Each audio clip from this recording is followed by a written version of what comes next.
Now let's talk about door-to-door marketing, and I know that it's less popular now. This video is brought to you by EpiPie's Academy.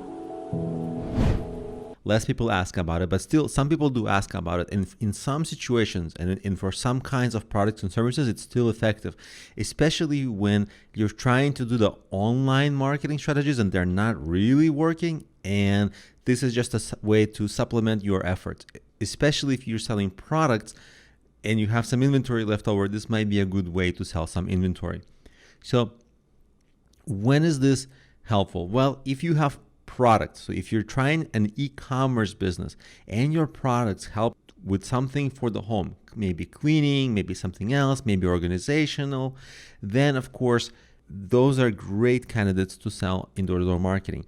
Additionally, products that maybe help something with your neighborhood or community, those can be good, like situations if you want to support a local team or something like that. But really, people pay for things that directly benefit them. Those things are ideal. And of course, in addition to products, if you sell local services like home repair services, handyman services, lawn care services, cleaning services, of course, you can promote all those online, and you should try to do that. But the other option is door-to-door as well. And some people ask, well, when do you go? Whenever you think that the prospective buyer is there. So if you sell something to like stay-at-home parents, well then maybe during the day is fine. But if you sell something to like wealthy professionals, maybe during the evening when they're home, because during the day they're probably working. And you want to start off with affluent or middle class areas where you go, because they have just more stuff they buy, more services they buy, bigger homes that just need more things in them and more services. Now, let's talk a little bit about what kind of script you should have. First of all, you gotta look friendly, dress professionally, and be enthusiastic about what you are selling. Come with a big smile and good energy. Then the little script is, hi, my name is so-and-so. I'm selling exactly what you're selling is what you should do, and quickly say what the benefits are. This way, it's only gonna take you about 10 to 15 seconds to say this, and the person's going to realize I don't want it, or I'm somewhat interested. And then you will ask them, I'd like to only take a minute of your time and to tell you about it. Is that okay?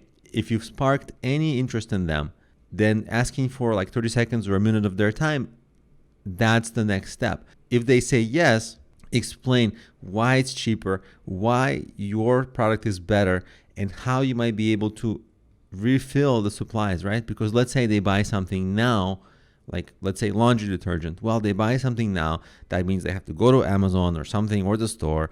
They have to pay for the shipping, all that. And you'll tell them, no, I'm actually literally going to bring it to your house. So you'll make it actually more convenient for them. And there's specific places where this might work. Like if you live in a busy metropolitan area, this is probably not as good because people don't even open the door.